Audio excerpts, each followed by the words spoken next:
Hey guys! So we're doing now today part 2 for reporting verbs for C1. If you didn't see part 1, it's up on YouTube now. Okay, so you can go and check it out there. It's the same name, English with Vikki. So we saw yesterday part 1, we were looking at infinitive if you were here. Okay, these are the verbs, the reporting verbs that we saw. Alright, yesterday. Some cool ones we saw: undertake, to pledge, to vow. They were pretty cool. And now, today, we're moving on to part 2. So this is what we did yesterday. Now, we're going on to part 2. Okay, so these are, again, reporting verbs, but instead of seeing with infinitive... Hello, Mr. Foster. Yeah, it's early today, isn't it? I thought I was going to miss it. I prepared in the morning. And I thought I was going to miss the live stream today because I didn't have time. But then I had a last minute cancellation. So I said, okay, come on. Let's do what I prepared. Hello, Irina. I'd like to stay more time, but I'll do what I can anyway today. So yesterday we saw the verb with infinitive. And today we're going to see verbs that need an object. So what we saw yesterday, there was no object. Okay, that was one of the cool things about those verbs that we saw yesterday, that you didn't need an object, okay? But today, these verbs, you do need an object. But it's also going to be to plus infinitive. They're reporting verbs. Transitive and intransitive is more for phrasal verbs, Mr. Foster. So many of you might understand the translation of these words. I think so. Yesterday, I think a lot of you, no problem. I think a lot of you, you're so good that you knew already the translation, maybe apart from undertake, vow, and pledge. But I would encourage you to ask yourself if you are reproducing them frequently. So, it's one thing, same for me with Spanish, it's one thing for me to understand when somebody says the word, but it's another level for me to be comfortable then using this language myself. So that's something to take into consideration. Are you reproducing these verbs? And if you have the correct pronunciation. Hello, Alina. For me, pronunciation, I'm super flexible with pronunciation. I don't really buy into all of this accent obsession, I think the key point for me anyway is being polite and to be understood. And then if I'm polite and if I'm understood, then for me that's perfect. I'm not obsessed with pronunciation, but I understand that some people, you are, and also if you've studied English for so long, you're interested in saying things the right way, So, at least for Spanish, I can tell you this verb I heard last week a lot, convince, and it's not the best pronunciation, okay? So it is convince. So they're just things for you guys who are really advanced. I would ask yourself, okay, I understand what this word means, but am I using it? 1, am I using them correctly, in this case with an object? And 3, am I pronouncing the verb correctly? Okay, 3 simple things, but I think they're relevant for advanced students for this topic. Yeah, and also, is it correct to use an object or not, for example, with say and tell? I know it's something that for C1 students, it's really basic, but I think it's something that it's always worth going back and asking yourself, am I using those correctly? Because one is usually with an object and the other one is not. So I included it here because I thought, we're going to be speaking about whether or not we put an object or not, okay? Unlike reporting verbs such as, we saw yesterday, agree, promise, or refuse, which describe the speaker's own intention. So for example, Vikki agreed to teach the class. So you know that Vikki is the one agreeing and Vikki is also the one teaching. So it's not necessary to mention an object in this case. We saw this yesterday. If you didn't see, you can check it up on YouTube. Okay? Same with promise. She promised to do her homework. So she's the one work. So it's the same person. Refuse is the same. He refused to pay the bill. No, so we know. Hello, Mimo. Hello in Morocco. I'm following the news with Ceuta, eh, Mimo? It's very interesting news. I was reading up about the Western Sahara and the Polisario front, and it's very interesting, eh? It's very important history that we should all know. So he refused to pay the bill. So he's the one that's refusing to pay and the one who should pay the bill. So in this case, it's not necessary to, or we can't really mention an object, because they are the speaker's own intentions. So this group of reporting verbs focuses on influencing another person's actions. This is what we're going to see now. So now we need to include another person. So you are speaking, but you want to influence the action that another person will do, not that you will do. Okay? So in this case, we have verb, object, and then to infinitive. For this reason, they are followed by an object plus to infinitive.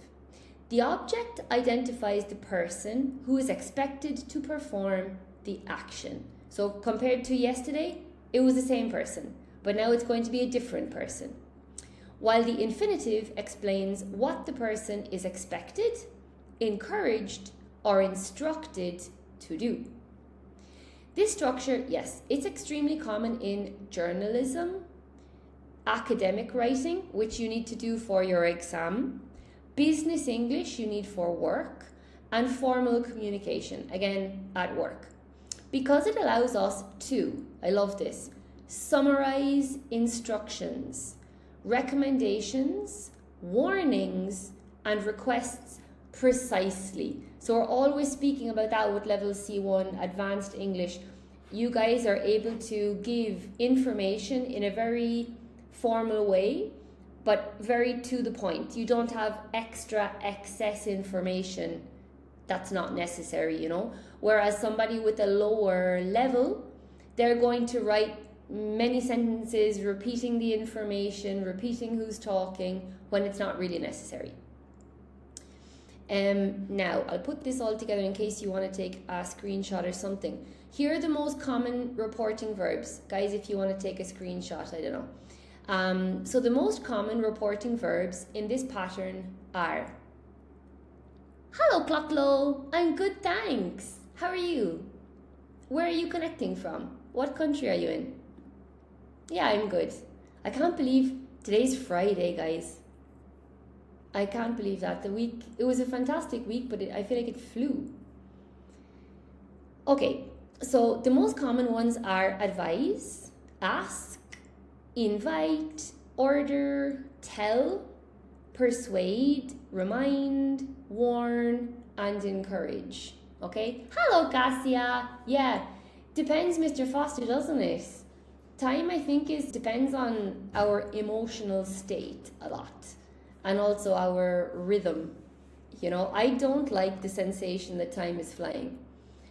Clocklow, I'm feeling disappointed because I obtained only B2 at my TEFL test, while I expected level C. By that, you're from France. France is such a beautiful country. Hello, Edward. France is gorgeous. Are you from the north or the south? I'm sorry about that. Hey, Cassia, thanks. You're so sweet. I'm sorry about that. I know, Clocklow, it's just these are, but look, you just need to get back on the horse. Guys, do you know that expression? Look, to get back on the horse. Or we say when you fall off the wagon, you need to just get back on as fast as you can. Where did I go in France? Quite a few places, eh? Mont Saint-Michel is incredible. Paris a few times. Peugeot, is it? Avignon in the south I was in. Fontainebleau. Those are the places I remember right now off the top of my head, Clocklow. Yeah, France is gorgeous. Yeah, guys, I remember when I failed my driving test the first time I did it. And I went home and I cried a lot. And I said, I'm never going to do my driving test again. I was really bitterly disappointed. And I thought, I'm never going to drive. I'm never going to do that test again. So bad. And my father came and he said, come on. And we went to his office and went on the internet and immediately booked another test. And I think they gave me the date for like 3 months or something. And the second time I got it. So the best thing to do, honestly, is just get back on the horse. Okay? And just like apply again to do it. Yeah, and assess what went wrong. But like, don't take it personally. Just look at the result in your exam and see where you need to improve, by how many points you need to improve, and just do it again. The thing is, people who are successful in life, I read this somewhere, they're the people who recover the fastest. You know, just move on. I don't care. Just do it again. You know. But it's hard. If you're a high achiever, it's hard. Clocklow, how could I get C1 at expression and in listening? I never got a strong level C1 because there are many subtitles. Subtleties. In full moon, you failed it, girl. So, Clocklow, I got C1 in reading. Wow. Okay, well, if you got C1 in reading, I mean, you need to just, with the listening, you need to be listening to podcasts every day. Yeah, and practice exams. Hello, Lucia. Let me see. You tried to get C1 twice? Well, then you need to practice more. That's all. I think it's the same as running, you know. I love running, Clocklow. I don't know if I think a lot of people here know that. I love sport, you know, and last year my time got worse. My time was slow, and I was like, oh, why is my time slow? And then I looked at my training, and the reality is I wasn't training as much. And I said, okay, Vikki, come on. You need to run X amount of kilometers every week. I got a trainer, and now my time is back to what it was previously. But it's just work and dedication. You need to do a certain amount of hours every week, and that's all. You know, when you want to achieve something. Let me see. Hello, Ines. But I skip you information. Hello, Cesar. How's it going? ADHD struggle to remember everything when I listen to recordings. Yeah, ADHD. Yeah, you need to write down, Clocklow, how many hours per week you are actually studying. And you need to be really strict with yourself, because maybe you're sitting there to study, but maybe you're on Facebook or something, you know. So the reality is, people just need to dedicate quality time towards their goals. And it's like that. I know it's hard to hear, but it's just like that. Mr. Foster, if you do 2 steps forward and then 1 step back, you still is 1 step ahead. Yeah, you are. Yeah, you are. Totally agree. Cesar, I'm okay. Yeah, what about you? I'm good, Cesar. I'm good. Where are you connecting from? Are you in South America? Maybe? Mexico? Okay, so I want to say, with ask, I recommend you guys, okay, I'm sure some of your pronunciation is fantastic. You're from Mexico. How did I know, Cesar? How did I know you were from Mexico? Which part of Mexico? Clocklow, in order to work about the listening, guys, just check your pronunciation for ask in all of the possibilities. No, ask, obviously asking is okay. Third person, ask, past simple, asked, just in case, okay? Invite, invited. Yeah, we're going to check today say and tell. Just make sure you know the difference. Persuade, love that. And guys, I recommend, even for C1, always review the difference between remind and remember. Okay? Warn, I think it's a great verb that people don't use. This is an example that even C1 students, they jump this one. They understand what it means, you know, like warning, obviously. No, Vikki, I know what this means. Okay? But it's easy. No? But are you using it when you speak? That's the thing. And this one, encourage. Encourage, encouraged. Let me see. Clocklow, it would be possible to take some sessions with you. Yeah, Clocklow, you can send me a WhatsApp. All of my information about classes is on my website. It's not an original name. It's vikkihayes.com. vikkihayes.com, yeah. But you can send me a WhatsApp if you want. In order to work with it, yeah, that's fine. And the strategy. Okay, Mr. Foster, because Mexico is your favorite place. Yeah, Mexico is my favorite place on earth. It's my favorite country. Yeah. Clocklow, I understand the sounds. It isn't a matter of sounds, but hides information, tracks, string. Yeah, exactly. Like they're very tricky. You know, these exams have tricks included, especially for C1. They will say things like what's Vicky's favorite country? No? They say, Vicky really enjoyed her time in Mexico.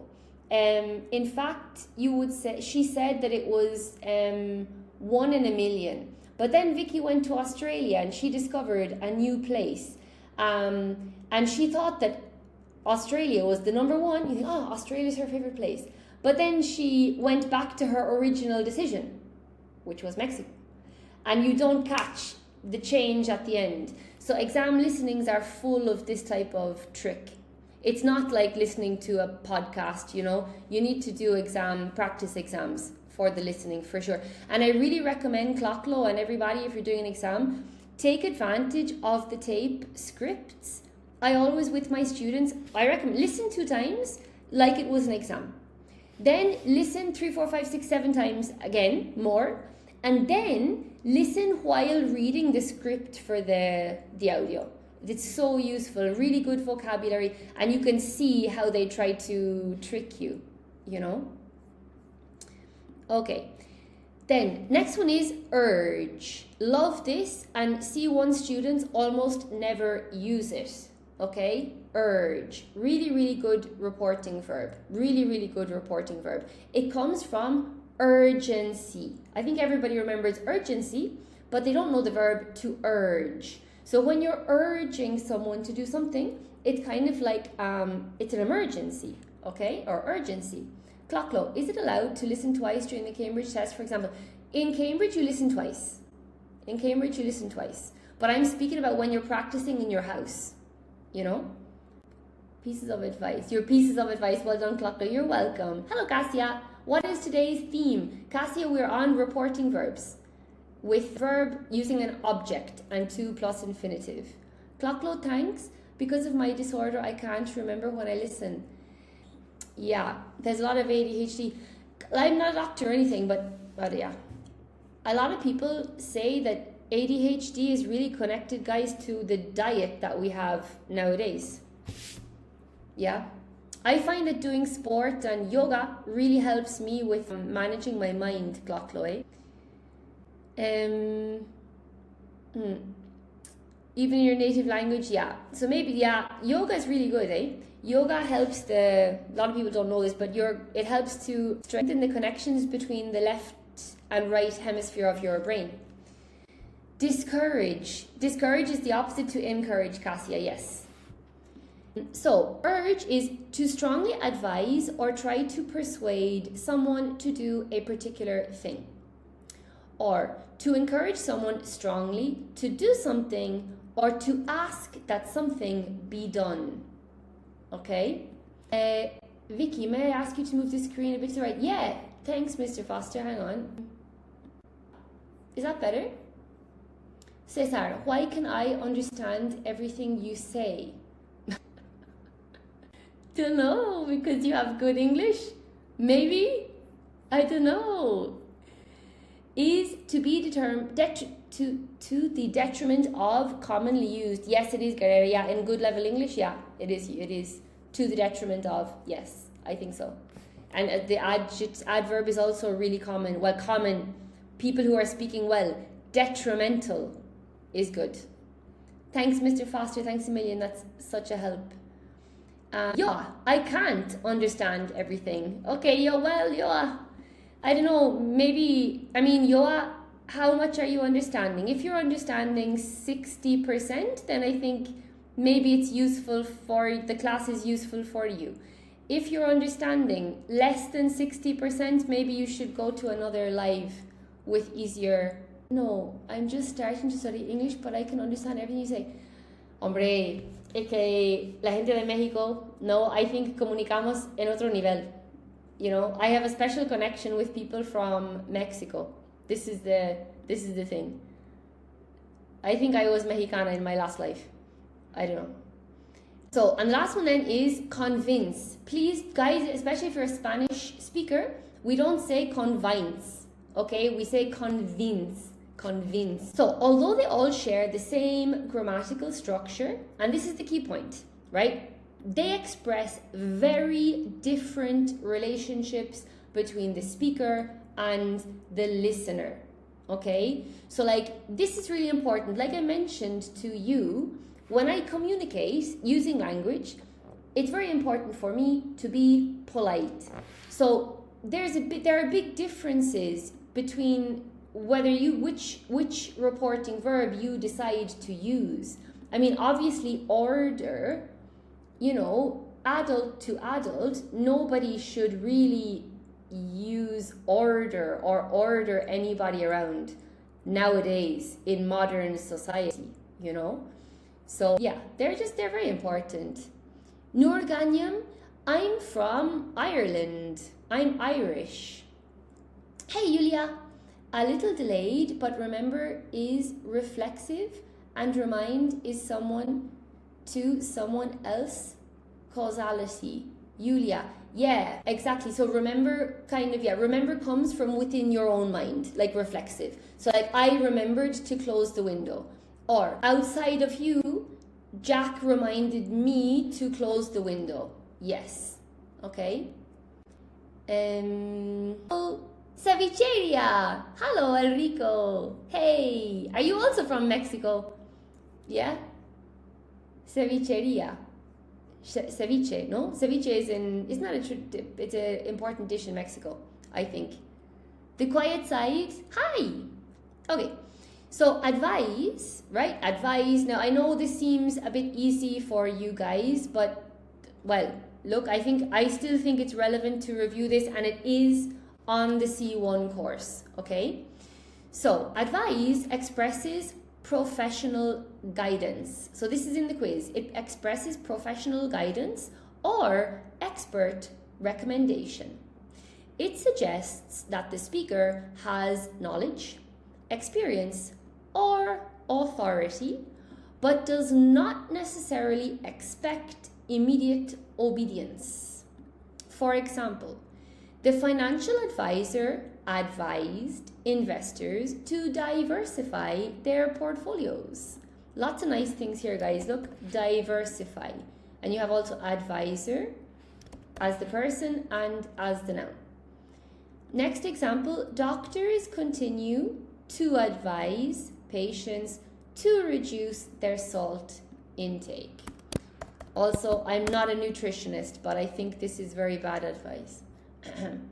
Okay, Julia. Todo el mundo habla español. No gustan las novelas. Me gustan. You like, yeah, everyone in the world speaks Spanish. Well, not everyone, but a lot of people. Cesar? Cool, Cesar. Awesome. Okay. So, the solicitor advised his client to accept the settlement rather than proceed to trial. So, Vikki, what is a settlement? It's an official agreement that finishes an argument, especially a court case. Really important word, okay? Irina, you know some people who have high blood pressure? Normally, one of the things the doctor tells them to do is to eat less salt. So you can see in the supermarket on many products it says reduced salt or no added salt or whatever. Okay? Do you get it? Yeah, that's a really good one, guys. It's a very advanced sentence, but I really like it. The solicitor advised his client to accept the settlement rather than proceed to trial. All right, Irina. Government agencies advise travellers to check visa requirements before departure. Hello, Anna.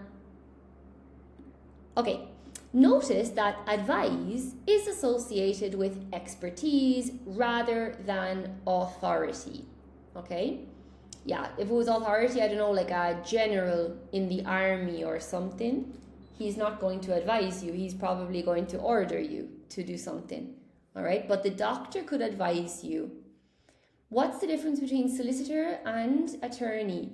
Yeah, Mr. Foster, that's a good question. So how can I explain this now briefly? There are a lot of vocabulary words that are not useful outside of a particular country. So for example, the word attorney is only used in America.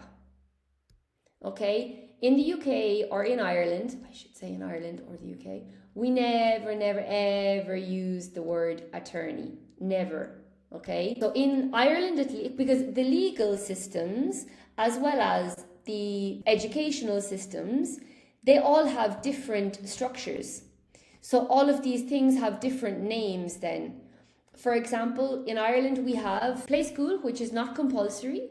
Then you have primary school, which is compulsory, secondary school, but our secondary school is from age 12 until age 18. No stop. There's only one place you can go, and everybody stays in the same school from when they are 12 until they are 18, right? Whereas in Spain, you're in one school for 4 years, and then generally you change to a different school. So in Spain, they have something kind of like middle school and then high school.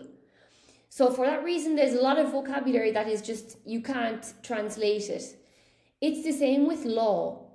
So solicitor is, when you study law in Ireland, when you finish your degree, you can go in two directions. You can become a solicitor or you can become a barrister. And they're both different types of lawyer. Okay? But these words solicitor makes no sense in America. For example, this position doesn't exist, or at least it doesn't have that name. Same in Spain, it doesn't have that name. Barrister. In Ireland, Mr. Foster, if you, after a certain level in the court system, you need to be a particular type of lawyer to be able to speak with the judge. So a barrister is the person they're allowed to operate between a solicitor and a judge after the district court. Yeah. Yes, you've written it right, yeah. So that's the situation. A lot of the I've said Irish twice already. I know I remember saying it once. And I said I'm from Ireland and I'm from Irish. That was specifically for you. Okay. Next one, ask. So again, I'll encourage you to practice. You can practice now if you want silently. Like, you asked in the past, asked. Do not say asked, please. Even like, I have very advanced students and they will continue to say asked. It's not asked, okay? It's asked. This, you need to practice if you don't have it, okay? And in the third person, asks, right? Asks. So ask expresses a request. It is the most neutral verb in this group and can be used in both formal and informal situations. For example, the chairperson asked delegates to keep their comments brief. The editor asked the journalist to verify the source before publication. Very important. Otherwise, it could lead to a case of defamation or slander. She asked me to proofread her dissertation before submission. Guys, nice verb for you there. To proofread. To proofread. Although ask is polite, the request may still be important depending on the context. Okay? Cassia. Or be a judge or prosecutor. Prosecutor is a type of lawyer, Cassia. The judge is the guy who sits at the top with the white wig. Prosecutor is just the defense, it's a type of lawyer. Prosecutor is like in America. A prosecutor is a type of barrister in America. Julia, also in America, the one who is present in court, the lawyer actually works for in a law firm. Yeah. You see, in America, I think any lawyer can speak in court, more or less, I think. But in Ireland, no, you can't. Up to a certain point, maybe a district court, you can. But after that, you can't. You need to have a barrister. But the chairperson, Anna? Well, there's no chairperson in a court. Only in a meeting. An AGM or something. Cassia, for me, word comportable is the most difficult to pronounce. Cassia, comportable is not an English word, eh? Guys, help me out there. Comportable? I could be wrong, but I don't think comportable is an English word, eh? Comportable? Comfortable. Comfortable. Hello, George Sand. What's up? What's happening there? Comfortable. I said comportable. Oh my god. Comfortable. Yeah, I know. I wonder how you say it. In Spain, people say confortable. Confortable. Like, now I can't remember. Muy confortable. Now I can't remember how to pronounce it in Spanish. Confortable. Confortable. I don't know. Oh my god, I'm totally. I say comfortable. It's very comfortable. It's almost like CUMF. Comfortable. I almost say it like this. Look. Comfortable. Like, that's how I would say it, Cassia. Comfortable, cómodo. I know, cómodo, confortable. Pero confortable exists in Spanish as well, no? Confortable, cómodo, claro. Confortable. Why am I? Everyone says comfortable. But anyway, yeah, comfy. You can also say comfy. Yeah, it's really hard, Cassie. Yeah, it's hard. Yeah. All right. Yeah, it's just practice. Guys, I mutilate Spanish words like on a daily basis. You know, just keep trying and don't take it too seriously. You know, it's not common. I know. I was totally confused there. Okay. Next one, invite, all right? Invite. So invite means requesting someone's presence or participation, right? So in a meeting, it's very nice to say, now I'm going to invite George Sand to say a few words, okay? It's really, really nice. You're inviting that person to participate in the meeting or whatever. For example, the organizers invited several Nobel Prize winners to address the conference. Oh, I love this verb, to address. Guys, I love this verb. I think it's fantastic. I wish people would use it more. The organizers invited several Nobel Prize winners to address the conference. Maria Corona, wasn't it? She won the Nobel Peace Prize a few months ago, right, for Venezuela. For her work in Venezuela, I think. But she can't be invited to go anywhere because I think her life is she's in hiding most of the time, I think. We've invited all former employees to attend the company's anniversary celebration. Maria Corina, yeah. Somebody address me, strange Bill. Georgetown, what? Somebody address me, strange Bill doesn't make sense. You could say somebody needs to address this strange bill. I don't know where it has come from, or I need to address it. Mr. Foster, we can address the problem as well. Yeah. Yeah. Querer cómodo. I think it's the same as amigable. I always said amigable instead of amable or amistoso, like friendly. No, because for me, amigable was easier to, because I remember amigo and friend.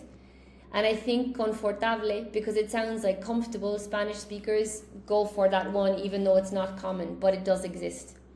Yulia, I know it's controversial, but someone has to address it. Yulia, that's a really good one. I love that.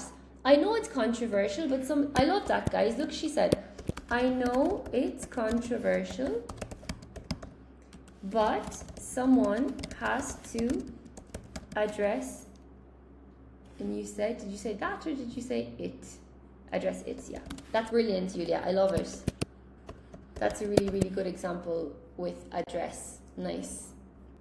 George Sand, address me invitation. George Sand, you're confusing the address of your house with with sending something. That's not the meaning of address in this context. Address is like what Julia is saying. It's like to deal with a problem or to face a problem, right? To take charge of a problem. But it has nothing to do with the address of your house. Yeah, Irina, like solve. Yeah, well, at least try to solve, yeah. To take responsibility for it is to address. Okay, George Sand, not like your house where you live. Address is a noun in their example. No, it's a verb. In this example, it's a verb here. Okay, you got it, George Sand? Awesome. Okay, cool. So the committee invited members of the public to submit written observations.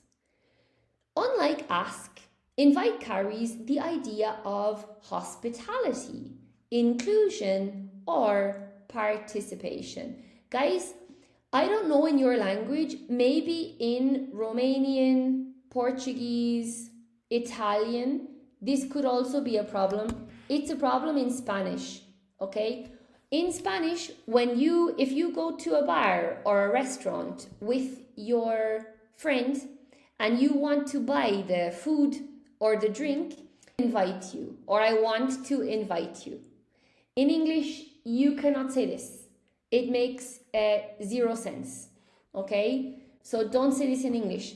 If you want to say that, what can you say to your friend? It's on me, you can say. No, you can say it's on me today, for example. No, but you cannot say yo te invito, I invite you, okay? Julia, address is a noun in there. My address? My address, exactly, my address. Yeah, so that's not the way we're looking. We're looking today at the verb. Bună domenica. What does this mean, George Sands? That looks like Latin, is it? You heard me on that. You remember? That's why I put it. My treat, Irina, exactly. We say my treat, it's so nice. Okay, my treat. Yo te invito, I'm inviting you is my treat, you can say. Or it's on me, more casual, you know? George Sands, good morning in Romanian. Yeah? Let me see. Because domenica, bona? Yeah, bueno. Okay, same. So same Latin root as Italian, Spanish, Portuguese. And that's a day, no? Which I suppose it comes from Sunday. But yeah, that's so cool. It's on me, Anna. Yeah, that's very good. He said good morning in Romanian. He said good morning in Romanian. George Sands, it is 4 o'clock. It's 4 p.m. Okay? But okay, were you partying last night? And that's why you're saying good morning now? Or what? Why didn't you invite us to the party? Hey? I didn't get any invitation to my address. Okay, Luong. Wow, Vietnamese people always say I invite you. Yeah, do they, Luong? Yeah? Okay. That's so cool. So it's the same as in Spanish. That's really cool. So yeah, so we don't say that. And you guys are speaking a language that I don't know. Dimineața. Don't know. Bună ziua. Everybody's speaking Romanian now. Mine is correct. Good morning. Diana, hello from Latvia. Hey. Kasia, everybody now is putting words that I don't understand in the chat. Okay. Everybody's saying good morning to George Sand. Everybody was at the party last night except me. Or what? Okay, so next one is tell. You pronounce it perfectly. Really? Pronounce you, yeah. It's cool. Okay, cool. So, tell expresses direct instruction. So when telling someone expresses direct instruction.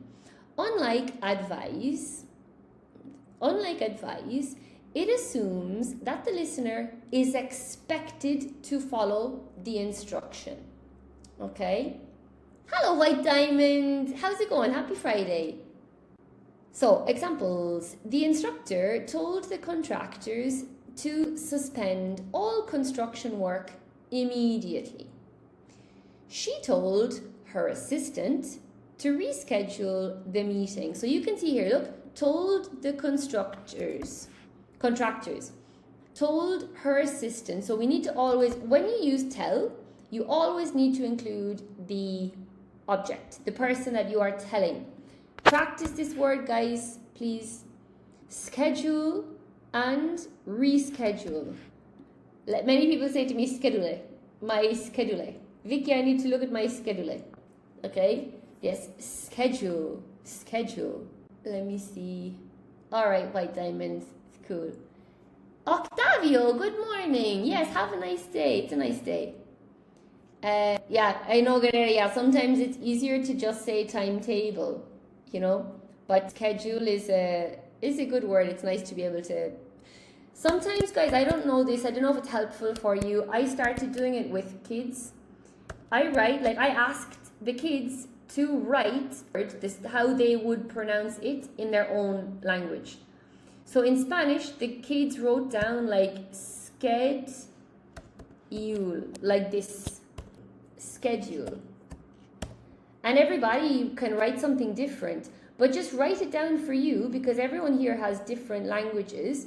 You can make a little note for yourself about how you would pronounce these words, okay? Guerrera also wrote down there, asked.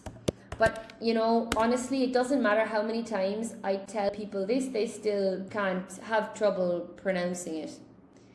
The customs officer told passengers, object, to proceed to the next checkpoint.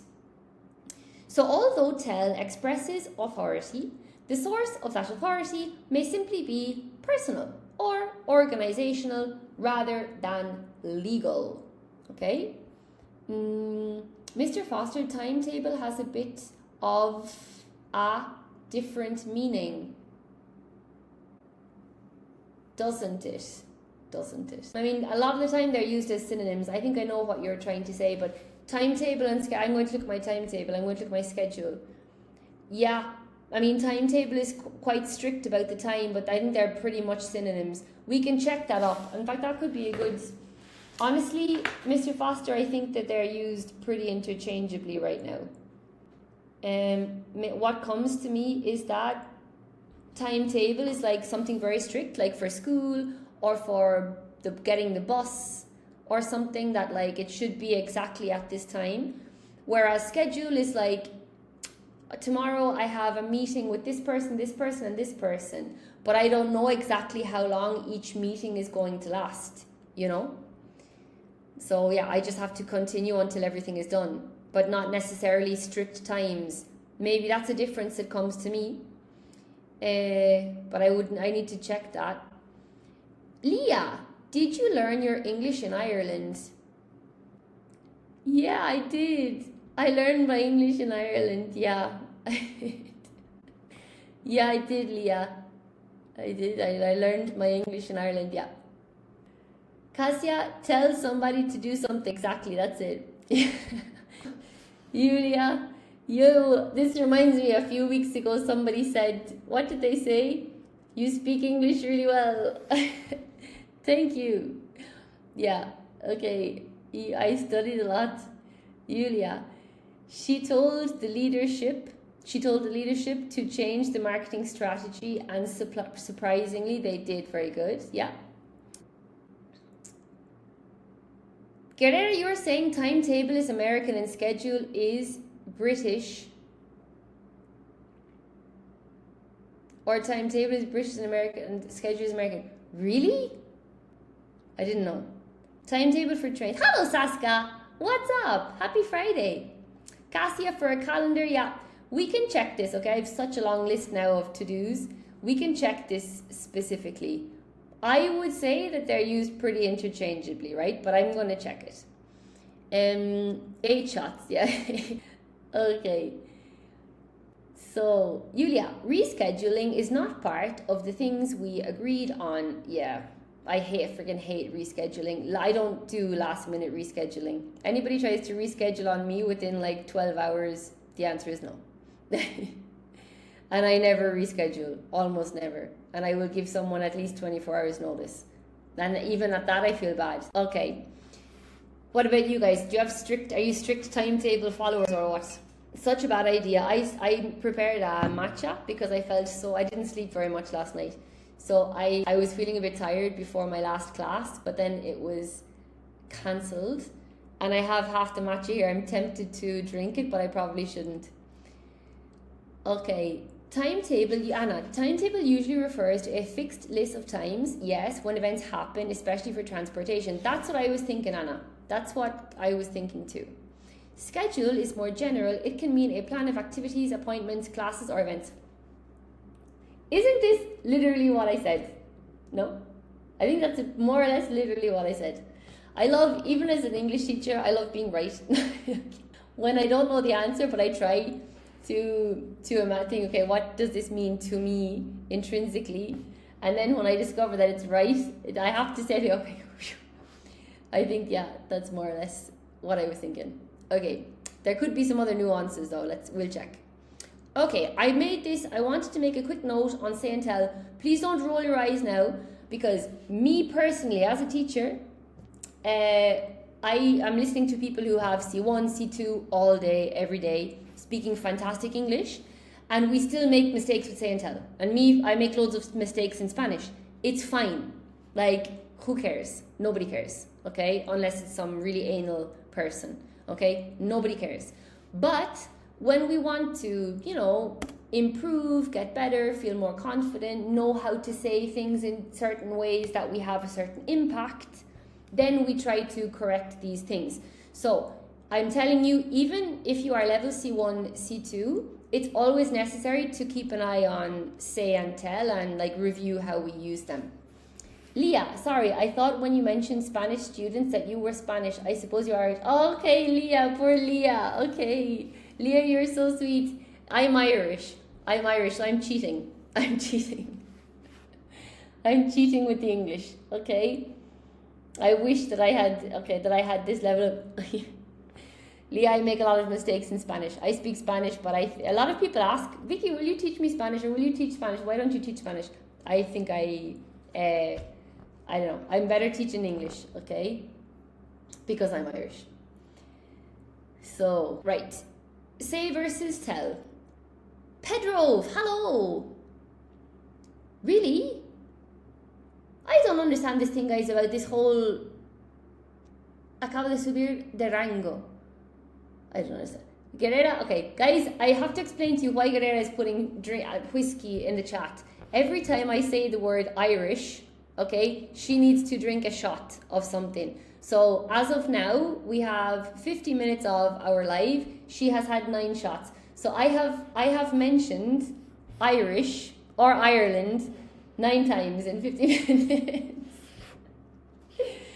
So yeah, Cassia, can you teach Irish? Not a hope, Cassia. Unfortunately not. Not a hope. Not a hope. I wish I could, but no. My aunt is an Irish teacher. Actually, I have an aunt who is an Irish teacher. Yeah.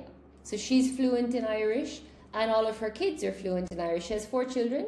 They all went to Irish primary and secondary schools, and they're all fluent in Irish. But she can teach. I definitely couldn't. I wouldn't feel. I mean, I suppose if I had to, but I wouldn't feel confident teaching Irish. Georgetown Irish whiskey is very good. It's very good. Yeah, Irish whiskey is very good. I'm not condoning alcohol, but Irish whiskey is probably the best whiskey in the world. Okay, calm down, Vikki. Right, so say versus tell. So this is a C1 note. Adrian, are you from Avila, Adrian?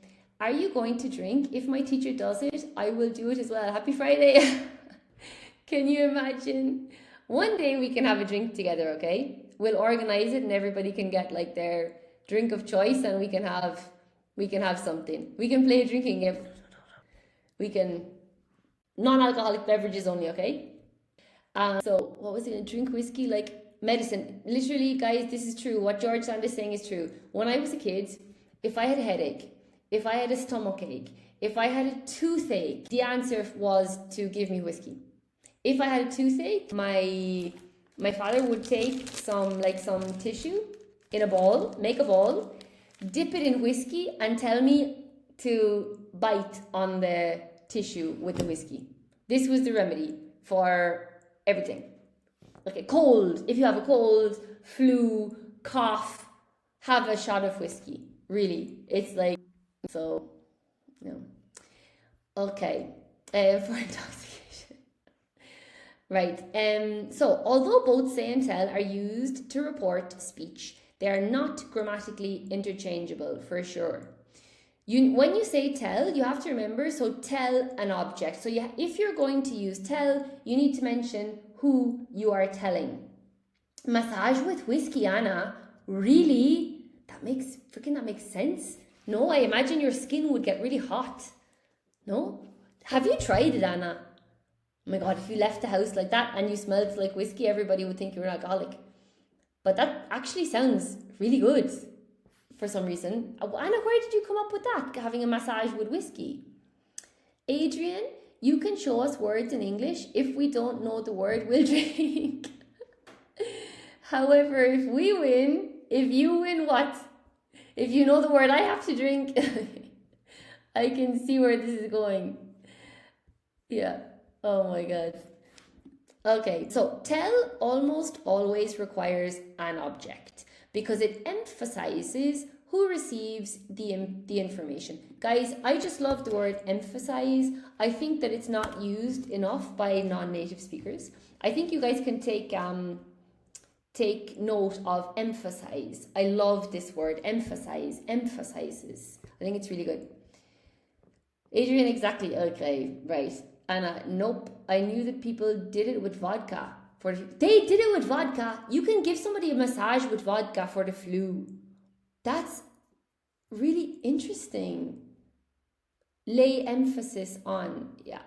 That's incredible. Saska, same thing with vodka. It cures toothache and sore throat as well. Yeah, and stomach ache. I don't know if these things are true at all, but definitely, like, I lived this, so it's like that. So, for example, she told me the truth. She told me the truth.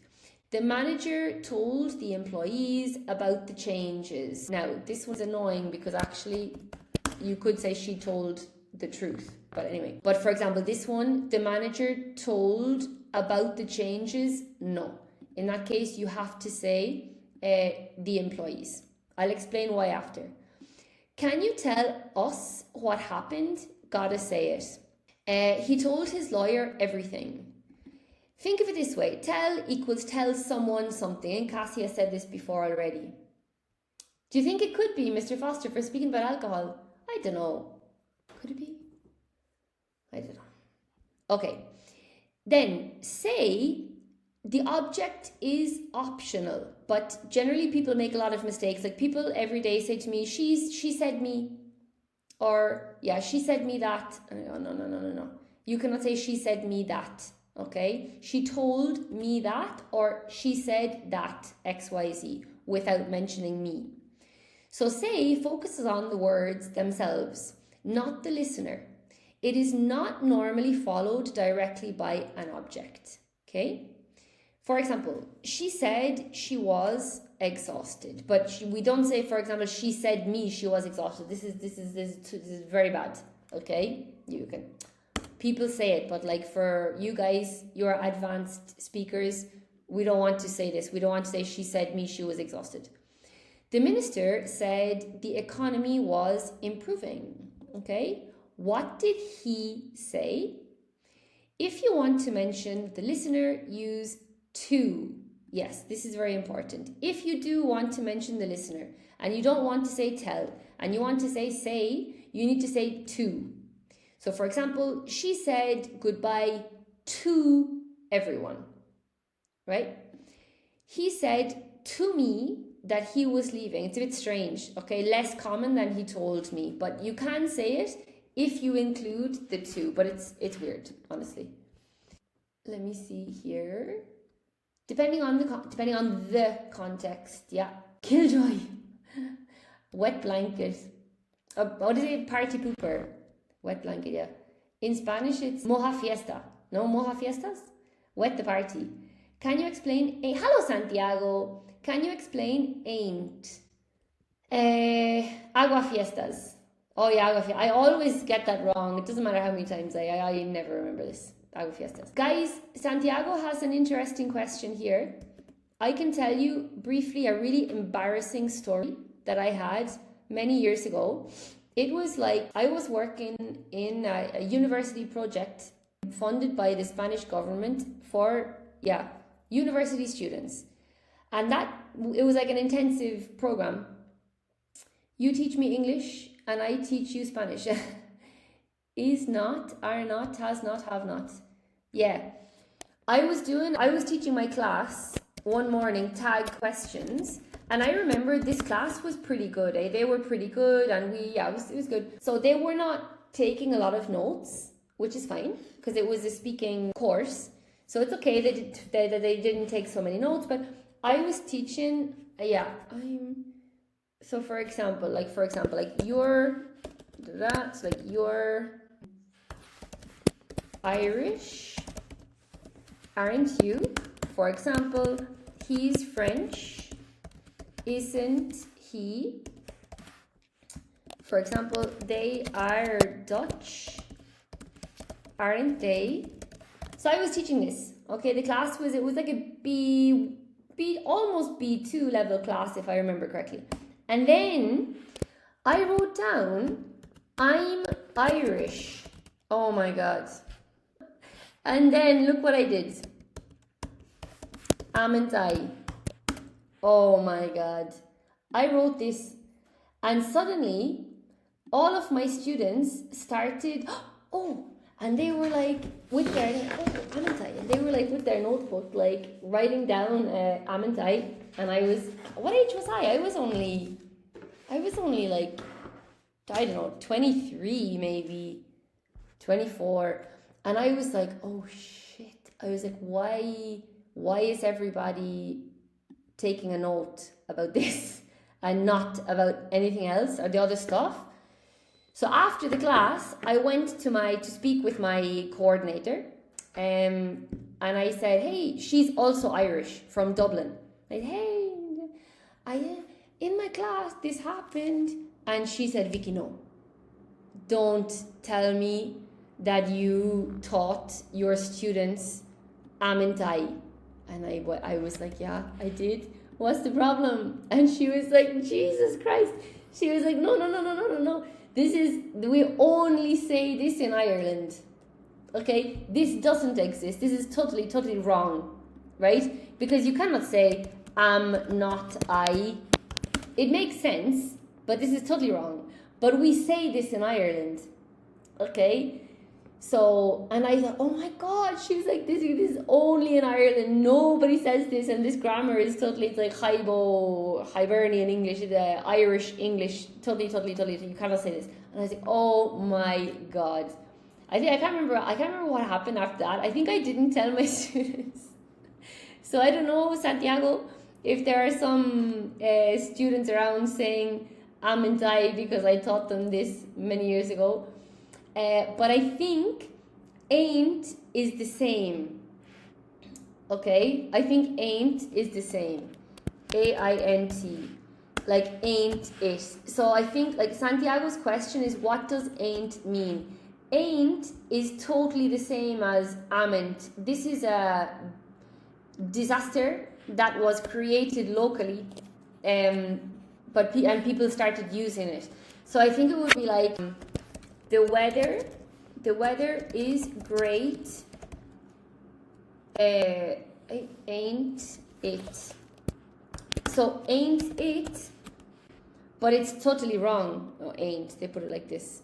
Yeah, but it's totally wrong. Like this is not correct English, but it's used so much. In it, Guerrera, in it is another one. So all of this is used in the UK. All right, and this one, the amn't, is used in Ireland. But these are, Santiago, these are totally crazy, wrong things, but we use them. Okay? Does that answer your question, Santiago?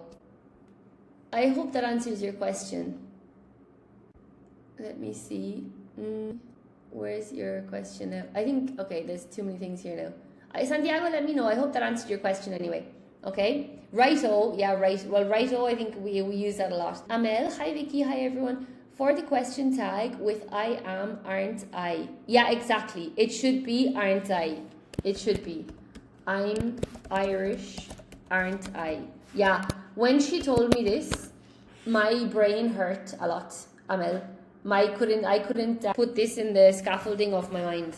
I was like, what? Because in Ireland, we just say amn't I. Okay, but yes, it's aren't I. Adrian, I've never used that word ain't. No, this is wrong English, Adrian. Ain't is totally bad English, okay? But in England they use it. Ain't no sunshine when she's gone. Exactly, Mr. Foster. That's it. Somebody's calling now. So you can call later to practice the speaking, okay? Ain't nothing. Yes, that's really tricky. Yeah, totally, Ahmed. It's totally really tricky. It was so funny. I like what Mr. Foster has says there. Look, ain't no sunshine when she's gone. This is a song, guys. You can, if you want to check, but this is not correct English. Okay, it's not correct English, and also I think it's very casual. So like. Yeah, it's very casual. Now when I go back to Ireland and I hear people saying amintai, which I hear a lot, I'm like, oh God, like it's not correct English, okay? Same with ain't and in it. All right, so difference in meaning. The grammatical difference reflects a slight difference in focus. Say emphasizes the message. The witness said he had seen the suspect. Tell emphasizes communication between the speaker and the listener.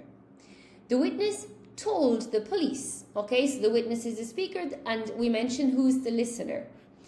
He had seen the suspect. So you can compare those, right? In many contexts, both verbs are possible, but tell highlights the recipient, whereas say highlights the statement itself. Totally true. Or it's not the recipient, or the listener is. So let's compare these. The CEO said the company would expand internationally. The CEO told investors the company would expand internationally. Can you see the difference between the two? So the CEO said the company would expand internationally. This is like a public statement about the company. Whereas here, the CEO told investors. So it's emphasizing who he was telling instead of the statement that he was giving. George Sand, the last, what say witness to police? Yes, exactly. Yeah. Anna, ain't no mountain high enough. Yeah, ain't no valley low enough, ain't no river wide enough. Yeah, it's true. It's a song. Let's add it here. Look. Yeah. Is it in Sister Act? They sing that as a choir. It's so beautiful with Whoopi Goldberg, I think. Yeah, I'm pretty sure it's. I love that. Went high enough. Yeah, brilliant. Yeah, lovely one. Lovely song. Okay, the information is the same, but the second sentence identifies who received it.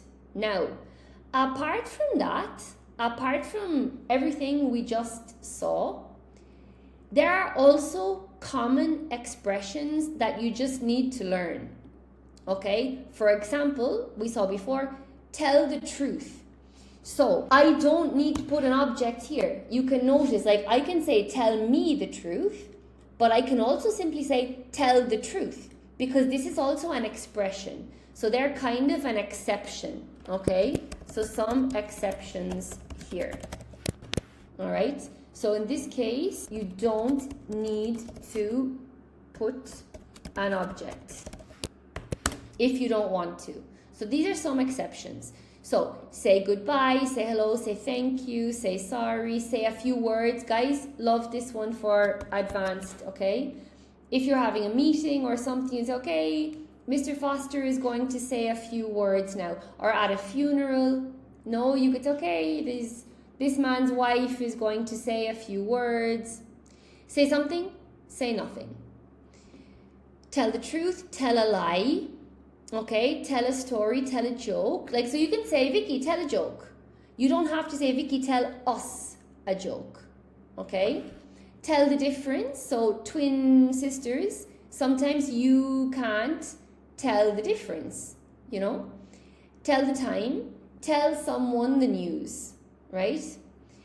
These expressions are fixed collocations and should be learned as complete phrases. So there are some times where you might see some exceptions. You see, but tell the truth, Vikki, they didn't put an object. Yes, because this is a fixed collocation. So it's like an exception to the object rule for tell. Okay? So sometimes that confuses people. Adrian, so my favorite song is Wrong. Say you, say me, say it for always. Oh, say you, say me. Somebody else is calling now. Mama do, yeah, you can let me know in the chat what it is you want to talk about before you call, okay? I can tell the difference between native and not native language teachers. There are some very good non-native language teachers, and some very bad native teachers. So, okay, get it? Can we include phrasal verbs? Tell apart. Yeah, tell apart. Tell someone apart. Lionel Richie. Yeah. Okay. So, next one is order. Right? So, order. Order is much stronger than tell. It implies official authority, legal power, or military command. Okay? Failure to comply may have serious consequences. For example, the judge ordered the company to pay substantial damages. Guys, love this adjective if you don't know it. The judge ordered the company to pay substantial damages. So he is an official authority and this order is legally binding. So they can't not pay it, they have to pay. The police officer ordered the crowd to leave the area immediately. The commanding officer, hey, George Sand, aren't you a commanding officer? The commanding officer ordered the troops to withdraw before nightfall. Really nice vocabulary here, guys, for you. Okay, withdraw before nightfall. You can ask yourself if you know what withdrawal symptoms are. Because of its strength, order is much less common in everyday conversation than tell. Yeah. This is so funny because I have a lot of students in Asia, either from Korea, China, Vietnam, no? But especially in China, they have a very different way of communicating.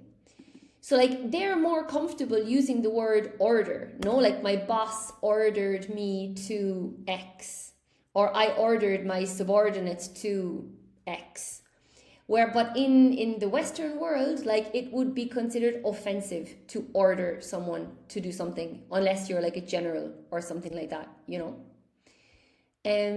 So like Mrs. I'm from Panama, you're from Panama, and I'm learning English, but my native language is Spanish. Your native language is Spanish. Awesome. That's cool. I would like to visit Panama sometime.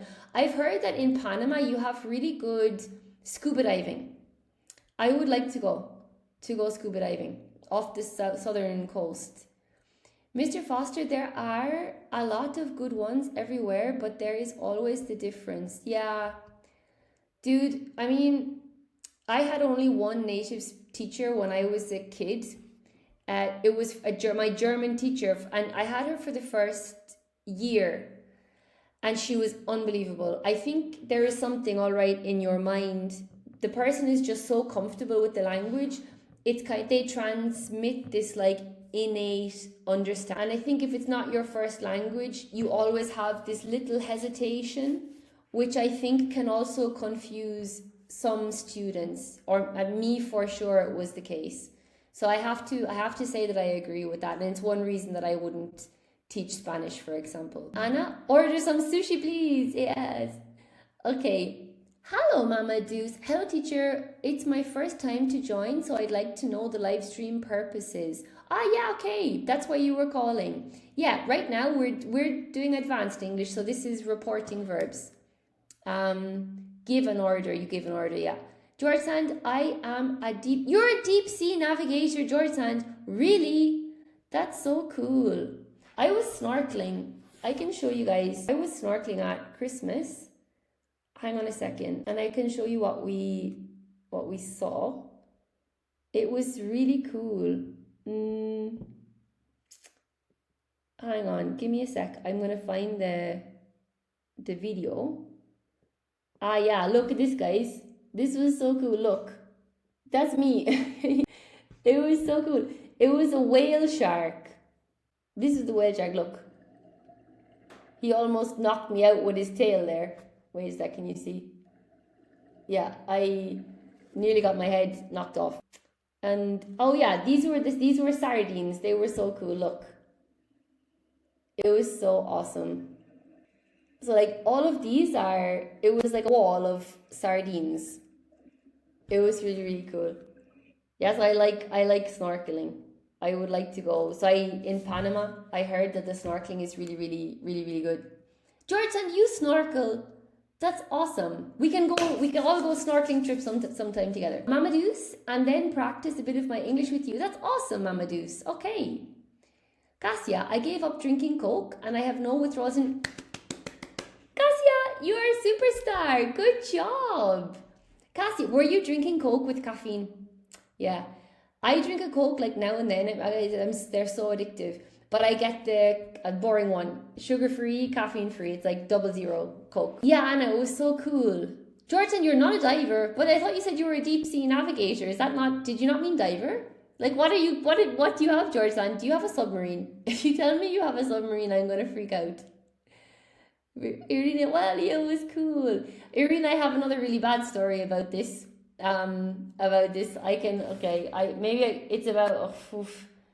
I can tell you the story, but maybe at the end, okay? If you remind me, I'll tell you at the end. I have a very bad story. Brave woman, I don't know. I have a very bad story about this. I will tell you, Saska, I will tell you at the end a very bad story about this. Sometimes it's not good to be brave, eh? Sometimes it's not good. You should be scared. This is much better idea. Let me see. Cassia. Okay, Cassia, yeah, because the caffeine, Cassia. I think the caffeine does. Withdrawal symptoms, like did you feel tired and you had a headache or something? Yeah, if I give up coffee. Now I'm embarrassed and I can't swim very well. Yeah, swimming is cool, Anna. Yeah, if you got a few lessons, swimming is so nice. I'm actually at my most relaxed snorkeling. That's the most relaxing experience I have ever had in my life is when I'm snorkeling. Even more than when I practice yoga. Amel, I can't do that kind of thing, definitely. No. George Sands, right. I can navigate the vessel. What? I can navigate in the deep sea means far from ashore. Oh my god. No, but deep sea is down, no? Open sea, George Sand. You want to say the open sea, not the deep sea. If you say the deep sea, it's you are in a submarine under the water. So you can navigate in the open sea. But not, it's open sea or ocean? I think open sea. No, it's not a down. Yeah, so open sea. Mr. Foster, pelagic, what does that mean? That looks like a really advanced English word. I don't know. We didn't learn that word in Ireland. What does pelagic mean? Anna, now you motivate me. Snorkeling is the most relaxing thing ever. Can I know the schedule about the live stream? Mamadoos, the live stream is a surprise every day. Pelagic is open sea. Oh, okay, I didn't know that. Pelagic is open sea in English. I learned another word the other day. It's massive. A massive. I learned this. I want to make a TikTok about it also. It freaked me out. So guys, I'm even learning new English words every day, okay? So now I think we're going to let it there because I gotta go. Even though honestly I would love to stay with you guys, but I have stuff to do this evening and I'm going out tonight and I can't be late. So that means I got to do what I got to do now so I'm not late. And tomorrow we'll continue on from persuade. I'd like to show you what I have as well. How much more? Yeah, the little urge I want to do. Urge. Then I have the warn. The quiz. Oh my god, all the answers. Oh my god. Ah. And then, Mr. Foster, look. I've got a story about Irish pub culture. This was another suggestion from Mr. Foster. More than just a place to drink. Okay, so I'm going to do that tomorrow. I'm really excited to do it, but I don't want to rush it.